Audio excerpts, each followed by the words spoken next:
अब्दुल मियाँ के इंतकाल के बाद उनके तीनों बच्चे यतीम हो गए। अब उनके सर पर वालिद का साया नहीं था। अब क्या होगा? कैसे हमारा घर चलेगा? दो जवान बेटियों की शादी करनी है। या अल्लाह, कुछ तो रहम कर। अम्मी, अब हमें ही बाहर जाकर काम करना होगा। लेकिन तू क्या काम कर सकती है? मुझे तो बस एक ही काम अच्छे से आता है, खाना बनाना। क्यों ना हम एक बिरयानी सेंटर खोल ले? लेकिन उसमें तो बहुत पैसे लगेंगे आपा। पैसों की फिक्र मत करो, मेरे ये गहने कब काम आएंगे। और बस एक बार सब ठीक हो जाए तो तुम तीनों इसे मिलकर छुड़ा लेना। लेकिन अम्मी, अब्बा ने ये आपके लिए खरीदे थे। बेटा, मेरी पहली जिम्मेदारी तुम सब हो। जेवर का क्या है, वो तो वापस मिल ही जाएंगे। ठीक है। शिफा ने अपनी अम्मी के जेवर ले लिए और उन्हें गिरवी रखकर उसे 20,000 रुपए मिले। उन पैसों से उन लोगों ने एक छोटा सा ठेला खरीद लिया और तीनों भाई बहन मिलकर उस ठेले पर काम करने लगे। ले लो गर्मा गर्म बिरयानी, जायका ऐसा कि उंगलियां चाटते रह जाओगे। ले लो गर्मा गर्म बिरयानी। कई लोगों ने उनके ठेले की बिरयानी चखी और सभी को वो बिरयानी अच्छी लगी। वाह, क्या बिरयानी है!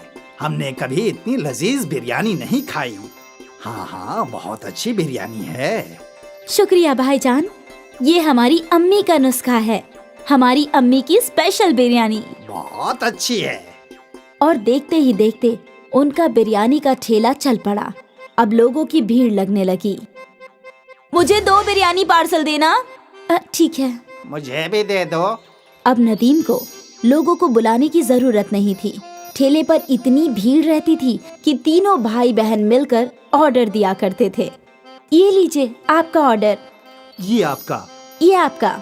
1 माह बाद शिफा अपने कमाए हुए रुपए गिन रही थी। ये लीजिए अम्मी, इस माह का मुनाफा 20,000 रुपए। क्या? आपने सही सुना, 20,000 रुपए। इतने सारे पैसे? हमारी बिरयानी लोगों को बहुत पसंद आती है। ग्राहकों की हमेशा भीड़ लगी रहती है अम्मी। या अल्लाह, तेरा लाख लाख शुक्रिया। तूने मेरे बच्चों को कामयाबी अता फरमाई। शुक्रिया। अम्मी, अगले माह ही आपके जेवर छुड़वा लेंगे हम, इंशाल्लाह। आज शिफा का खानदान बहुत खुश था। उनके अब्बा के इंतकाल के बाद पहली मर्तबा उनके घर में कुछ अच्छा हो रहा था। तीनों भाई बहनों ने अपनी मेहनत जारी रखी और दिन दुगनी और रात चौगनी तरक्की करने लगे। ये सब हम तीनों की इत्तिहाद की वजह से हो रहा है। बिल्कुल आपा। और हम हमेशा एक ही रहेंगे। हाँ, हमेशा। कुछ माह में तीनों ने ठेले से होटल बना लिया। नदीम काउंटर पर बैठा करता और शिफा और सना बिरयानी पकाया करती। नदीम भाई, वही जायका है, ठेले वाला। बिल्कुल, यही तो हमारी अम्मी का नुस्खा है। भाईजान, जायका कभी नहीं बदलेगा। लोग अक्सर इनकी बिरयानी के जायके की तारीफ किया करते थे। धीरे धीरे इन्हें दावत के केटरिंग के कॉन्ट्रैक्ट्स भी मिलने लगे। भाई, मेरे घर कल एक दावत है, 100 लोगों की बिरयानी चाहिए। जी बिल्कुल, मिलेगी ना, लेकिन वही जायका चाहिए जैसा हम यहाँ खाते हैं। बिल्कुल वही जायका रहेगा। आप बेफिक्र होकर ऑर्डर दे जाइए। तीनों भाई बहन बहुत खुश थे कि उनका कारोबार बड़ा होता जा रहा था। फिर एक दिन क्या हुआ? ये ऑर्डर अब तक गया नहीं। वो कादरी साहब के घर निकाह था, लेकिन किसी वजह से वो निकाह टूट गया, तो अब ये खाना नहीं जाएगा। या अल्लाह, बहुत बुरा हुआ। तुम एक काम करो, ये खाना गरीबों को खिला दो, कम से कम कादरी साहब को दुआ मिलेगी। ठीक है आपा। अपनी बड़ी बहन के कहने पर नदीम ने सारी बिरयानी फकीरों में बांट दी, लेकिन उसका मन नहीं था। जब वो होटल लौटा तो सना वहीं थी। आपा कहाँ है? वो तो घर गई है। मुझे समझ में नहीं आ रहा कि आपा ने इतनी सारी बिरयानी गरीबों में बांटने को क्यों कहा। क्या बोल रहे हो तुम? सना आपा, आज कादरी साहब के घर पर निकाह था, तो उन्होंने 300 लोगों की बिरयानी ऑर्डर की थी, लेकिन किसी वजह से उनके घर का निकाह टूट गया, तो बिरयानी बच गई थी। मैं सोच रहा था कि हम वो बिरयानी बेच देंगे, लेकिन आपा ने बोला कि सारी बिरयानी गरीबों में बांट दो। ये तो सही फैसला नहीं हुआ। हम उस बिरयानी से भी कमा सकते थे ना आपा? हाँ बिल्कुल, हमारी आपा बहुत नेक दिल हैं, इसलिए उन्होंने सोचा होगा कि जब हमें बिरयानी के पैसे मिल गए हैं तो क्यों ना बिरयानी गरीबों में बांट दी जाए। और उन्हें दुगने मुनाफे का ख्याल आया ही नहीं होगा। हो सकता है। तभी शिफा वहाँ आई और सना और नदीम ने अपनी गुफ्तगू बंद कर दी। सारी बिरयानी गरीबों में बांट दी ना? हाँ हाँ बिल्कुल। कम से कम कादरी साहब को दुआएं मिले, अभी उन्हें दुआओं की खास जरूरत है। जी। सना और नदीम अपनी बड़ी बहन के फैसले से मुत्ताफिक नहीं थे। खैर, उनका कारोबार चलता रहा। उन्हें और भी बड़े बड़े ऑर्डर्स मिले। उनका होटल भी अच्छा चल रहा था। फिर कुछ माह बाद एक और ऑर्डर कैंसिल हो गया। नदीम, अंसारी जी का ऑर्डर कैंसिल हो गया है, तुम ये सारी बिरयानी गरीबों में बांट दो।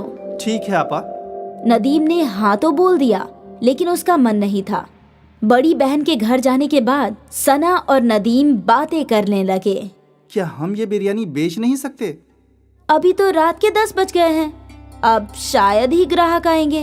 एक काम करते हैं, इसे अंदर रख देते हैं, कल पहले यही बिक जाएगा। हाँ हाँ, ये सही होगा। दोनों भाई बहन ने मिलकर वो बिरयानी छुपा दी। अगले दिन उन लोगों ने पहले वही बिरयानी बेची और वो दोनों बेहद खुश थे कि मुनाफा दुगना हो रहा है, और शिफा इस बात से बेखबर थी। फिर क्या था, जब भी कोई ऑर्डर कैंसिल होता, अगले दिन वो बिरयानी सना और नदीम होटल में बेचा करते थे। ये सिलसिला काफी महीनों तक चलता रहा। एक दिन ये बासी बिरयानी एक रेगुलर कस्टमर के प्लेट में आई। नदीम भाई, कुछ तो गड़बड़ है, बिरयानी में वो जायका नहीं है। ऐसा कैसे हो सकता है भाईजान? हम तो हमेशा से वैसे ही बिरयानी बना रहे हैं। ठीक है। धीरे धीरे सारे कस्टमर्स को बिरयानी की गड़बड़ समझ आने लगी और उन्हें वो जायका पसंद नहीं आ रहा था। यकायक उनके होटल में ग्राहक कम हो गए। तभी शिफा सोच में डूब गई। यकायक ऐसा क्या हो गया? हमारे ग्राहक टूट क्यों रहे हैं? ऐसा चलता रहा तो कैसे चलेगा? नदीम को अपनी गलती समझ आई। वो अपनी आपा के सामने रोने लगा। मेरी गलती है, मैंने और सना आपा ने बासी बिरयानी ग्राहकों को खिलाई। क्या? नदीम ने अपनी आपा के सामने सारी गलती कबूल की। ये तूने क्या कर दिया? ज्यादा मुनाफा कमाने के चक्कर में धंधा ही तोड़ दिया। अब हम कैसे ग्राहकों को वापस लाएंगे? हमें माफ कर दीजिए आपा। हमें इल्म नहीं था कि ऐसा कुछ हो जाएगा। तुम्हारे लालच ने सब कुछ बर्बाद कर दिया। तीनों सोचने लगे कि अब वो लोग क्या कर सकते हैं, और फिर अगले दिन शिफा को एक तरकीब सूझी। शिफा ने एक तख्ती लिखवाई, हमें माफ कर दीजिए, हमारी गलती की वजह से आपको बासी बिरयानी खानी पड़ी, हम शर्मिंदा हैं, इसलिए अगले 1 हफ्ते तक हम सबको मुफ्त में बिरयानी खिलाएंगे। ये तख्ती शिफा ने होटल के बाहर लगा दिया। कस्टमर्स ने तख्ती पढ़ी और वो मुफ्त की बिरयानी खाने होटल आ गए, और एक बार फिर उन्हें ताज़ी बिरयानी का जायका पसंद आने लगा। ये तो बिल्कुल पहले जैसी है। हाँ हाँ, मजा आ गया। भले ही उनको 1 हफ्ते मुफ्त की बिरयानी खिलानी पड़ी, लेकिन उनकी मुश्किल का हल निकल गया। उनके ग्राहक लौट आए और सना और नदीम को समझ में आ गया कि लालच बुरी बला है। एक बार फिर अम्मी की बिरयानी चल पड़ी। सोनू एक कबाड़ी था। वो घरों के कबाड़ इकट्ठा करके फरोख्त किया करता था। उसे मजबूरन ये काम करना पड़ता था। सब इतने अच्छे कपड़े पहनते हैं, मालूम नहीं मेरी जिंदगी में अच्छे कपड़े कब नसीब होंगे। लगता है जिंदगी कबाड़ों के बीच ही गुजर जाएगी। एक रोज उसे रेड़ी पर आम फरोख्त करता हुआ नजर आया, जिन्हें देखकर उसके मुंह में पानी आ जाता है। वो रेड़ी वाले के पास जाता है।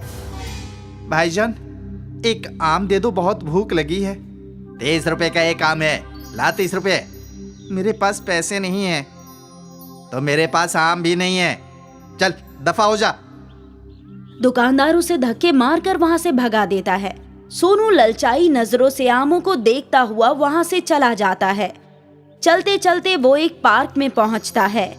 वहां पर प्रकाश और अनिल नाम के 2 लड़के आम खा रहे होते हैं। हाँ भाई, यार देख मेरे अब्बा कितने अच्छे आम लेकर आए हैं। अरे वाह, आम तो देखने में बहुत ही अच्छे लग रहे हैं। चल जल्दी से निकाल और खाते हैं। ये कोई आम नहीं है, बहुत खास आम है। महंगा भी बहुत होगा। बहुत महंगा है, मेरे अब्बा ने बाहर से मंगाया है। मुझे आमों का बेहद शौक है ना, इसलिए। आम खाना तो मुझे भी बहुत अच्छा लगता है। अब और सब्र नहीं हो रहा, जल्दी से आम निकाल, खाते हैं। अनिल और प्रकाश आम को खा ही रहे होते हैं, तभी वहाँ सोनू पहुँच जाता है और उन्हें आम खाता देख अपने होठों पर जीभ फिराता है। अरे इस कबाड़ी को देख, हमें आम खाता देख कैसे ललचा रहा है। क्या आंखें फाड़ कर देख रहा है? क्या कभी आम नहीं देखा? आम खाना है क्या? सोनू हाँ में गर्दन हिला देता है। वो उसकी जानिब आम बढ़ाते हैं। जैसे ही सोनू आगे बढ़ता है, वो आम को पीछे खींच लेते हैं और सोनू आम को पकड़ने के लालच में मुंह के बल गिर जाता है। आया बड़ा आम खाने वाला, औकात है तेरी? औकात तो गुठली के लायक भी नहीं है। कितना महंगा आम है, इसकी खुशबू लेना भी महंगा पड़ सकता है तेरे को। प्रकाश और अनिल उस पर हंसते हैं। सोनू वहाँ से मायूस होकर निकल जाता है और कंधे पर अपनी कबाड़ की बोरी लटकाकर चल देता है। चलते चलते उसे एक साधु बाबा नजर आते हैं जो बेहोश होकर जमीन पर गिरे हुए होते हैं। वो उन्हें देखकर उनके पास दौड़कर जाता है। बाबा, क्या हुआ? आप बेहोश कैसे हो गए? मुझे इन्हें पानी पिलाना चाहिए। सोनू भागा भागा पास के दरिया से पानी लेकर आता है और साधु बाबा के मुंह पर छिड़कता है। साधु बाबा को होश आ जाता है। सोनू को अपने पास देखकर साधु महाराज उससे कहते हैं, कौन हो तुम और यहाँ क्या कर रहे हो? और मैं जमीन पर कैसे गिरा? मुझे कुछ याद नहीं है। साधु बाबा, गर्मी होने की वजह से आप बेहोश हो गए थे। मैंने पास के दरिया से पानी लाकर आपके ऊपर छिड़का और पिलाया है, जिसकी वजह से आपको होश आ गया। तुम्हारा बहुत बहुत शुक्रिया बेटा कि तुमने मेरी फिक्र की। बाबा जी, ये तो मेरा फर्ज था। लेकिन तुम इतने मायूस क्यों नजर आ रहे हो? तुमसे किसी ने कुछ कहा है क्या? सोनू साधु को सारा वाकया बताता है और अपने आम खाने की ख्वाहिश को जाहिर करता है। साधु सोनू की बात सुनकर उसको तसल्ली देते हैं और कहते हैं, सोनू, तुमने मेरी मदद की है। मैं तुम्हें ये कमंडल देता हूं। इसमें से आमरस निकलेगा। उसको जितनी बार तुम पलटोगे उतनी बार आमरस निकलेगा। अब तुम जितनी बार चाहो और जितना चाहो आमरस पी सकते हो। साधु सोनू को कमंडल दे देते हैं। कमंडल पाकर सोनू बेहद खुश होता है और जी भर के आम रस पीता है। अपने साथ साथ वो और गरीब लड़कों को भी आम रस पिलाता है। आम रस पीना जिनकी कुव्वत में नहीं था।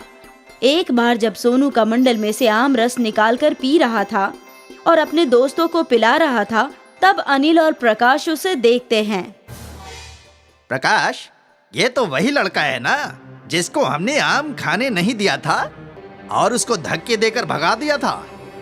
ये तो वही कबाड़ी है ना? हाँ, है तो वही, लेकिन वो तो कबाड़ी था। उसके पास इतने महंगे आमों का आमरस कहां से आ रहा है? और इतना सारा आमरस कि वो बाकी के बच्चों में भी बांट रहा है। इसका तो इल्म करना ही होगा। अनिल और प्रकाश चोरी छिपे देखते हैं तो कमंडल के आमरस का असरार मालूम हो जाता है। अच्छा, तो उसके आमरस का ये असरार है। इस कमंडल को तो हम चुरा लेंगे और फिर देखते हैं कि ये आमरस कैसे पीता है। अनिल और प्रकाश सोनू की नजर हटते ही वो कमंडल चुरा लेते हैं और पहाड़ी पर जाकर छुप जाते हैं। वहाँ पर उन दोनों में बहस होती है कि कौन उस कमंडल में से आम रस निकालेगा। ला प्रकाश, मुझे कमंडल दे, आम रस निकाल कर पीते हैं। मैं कमंडल क्यों दूं? मेरे हाथ में है कमंडल तो आमरस मैं ही निकाल कर देता हूँ।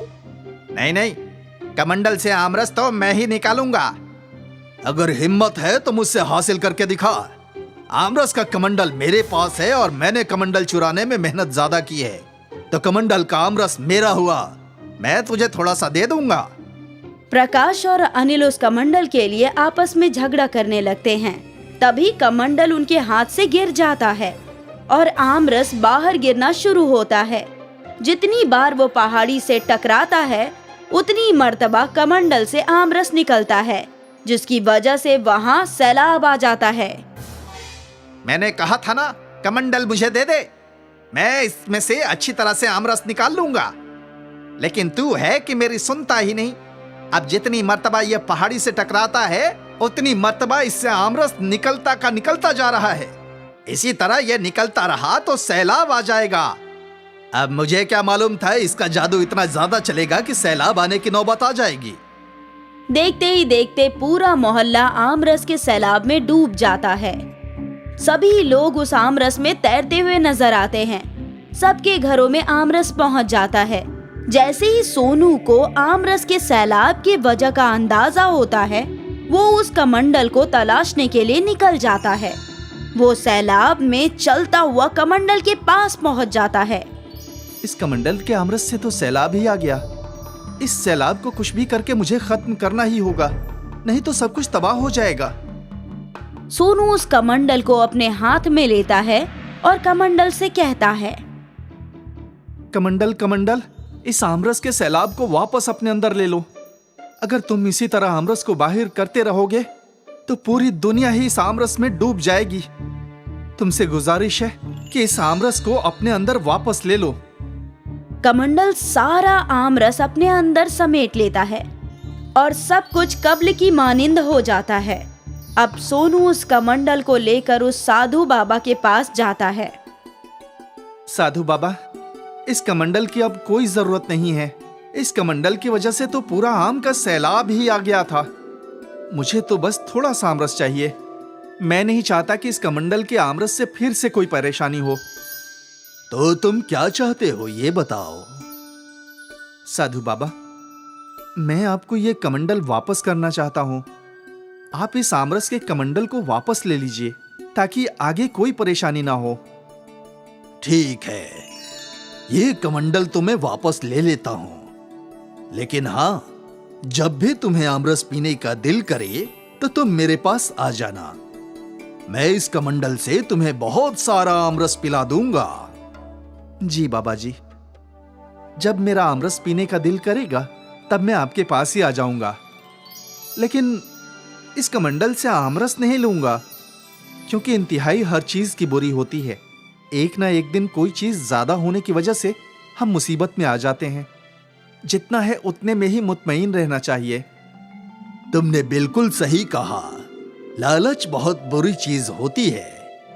लालच में आकर ही अनिल और प्रकाश ने ये कमंडल चुराया, जिससे मुसीबत खड़ी हो गई।